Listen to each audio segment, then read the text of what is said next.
Ce qui nous attache à un film ou une série, ce qui nous permet d'y adhérer, de nous projeter ou même parfois de nous identifier, c'est son personnage principal. Autrement dit, le protagoniste que le scénario et le film nous donne à suivre. Ses intentions ont généralement pour but d'être bonnes pour lui-même, même s'il lui arrive parfois de faire fausse route.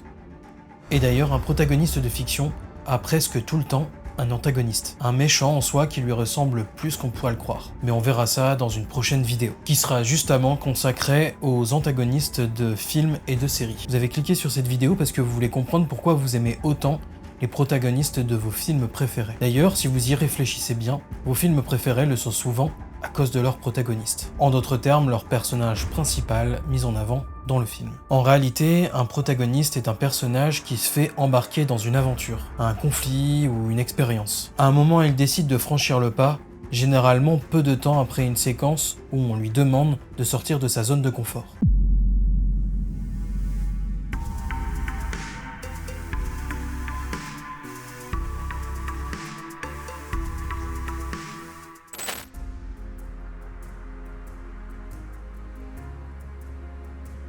Je vais commencer par un film que vous avez très certainement déjà vu, Interstellar de Christopher Nolan. Cooper doit partir dans l'espace pour sauver la planète Terre, devenue de plus en plus hostile à la vie humaine. John Brandt lui explique que la mission est cruciale. Et pourtant, quand il rentre chez lui et voit sa fille Murphy, il hésite encore. Il lui annonce son départ, mais pour lui, à ce moment-ci, ce n'est pas encore totalement décidé. Finalement, il décide quand même de partir pour tenter de sauver la Terre. Il est embarqué dans cette aventure, ou plutôt, il se sent obligé d'y aller, presque par culpabilité. Et au cours de son voyage, plusieurs péripéties vont le transformer en véritable héros. Et plusieurs personnages gravitent autour de lui pour renforcer son statut de protagoniste. Par exemple, il y a ce qu'on appelle le faux allié, le Dr Mann, qui finit par le trahir, au point même de le laisser pour mort. À l'inverse, le personnage d'Amelia Brandt agit parfois comme un faux adversaire. Elle déstabilise le personnage principal, le protagoniste, avec des contrepoints émotionnels, qui pourtant enrichissent ses choix et ses dilemmes. Mais la séquence qui montre le mieux pourquoi Cooper est un grand protagoniste est sans doute celle où il réalise qu'il est resté seulement 3 heures sur la planète Myler, alors qu'en réalité,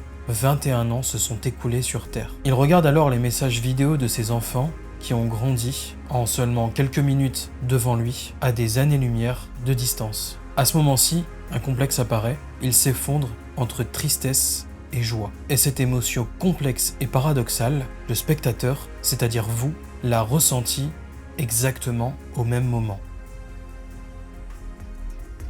Évidemment, si la vidéo vous plaît et que le format vous intéresse, n'hésitez pas à me le dire en commentaire. Vous pouvez aussi vous abonner et laisser un like. Et n'hésitez pas à me proposer des sujets, des films ou des séries dont vous avez envie que je parle. Parce que si ça vous intéresse, il y a beaucoup de chances que ça intéresse d'autres personnes, et moi aussi.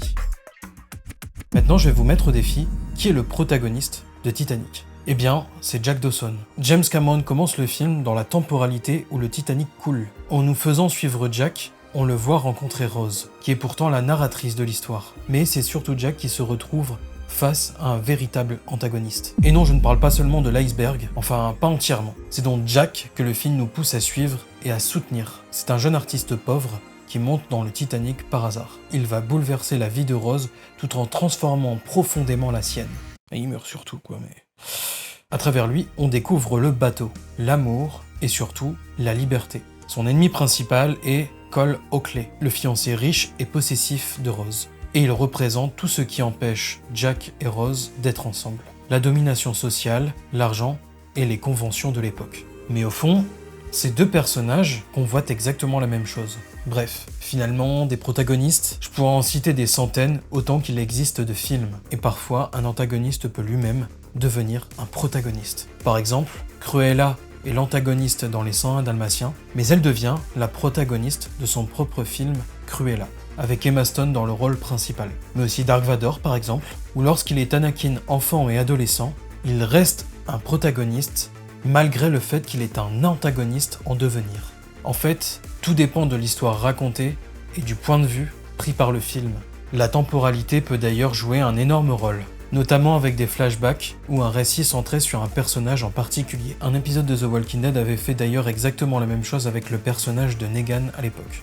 Maintenant que vous avez une meilleure idée de ce qu'est un protagoniste, on peut se poser une autre question. Comment construit-on un antagoniste ? car les deux ont souvent quelque chose en commun. Pour découvrir comment se construit un bon antagoniste, abonnez-vous pour suivre les autres vidéos, dont celle qui sera entièrement consacrée aux antagonistes de films et de séries. All I hear, go get the money. So I go get it. Hate means I do something right. So I'm a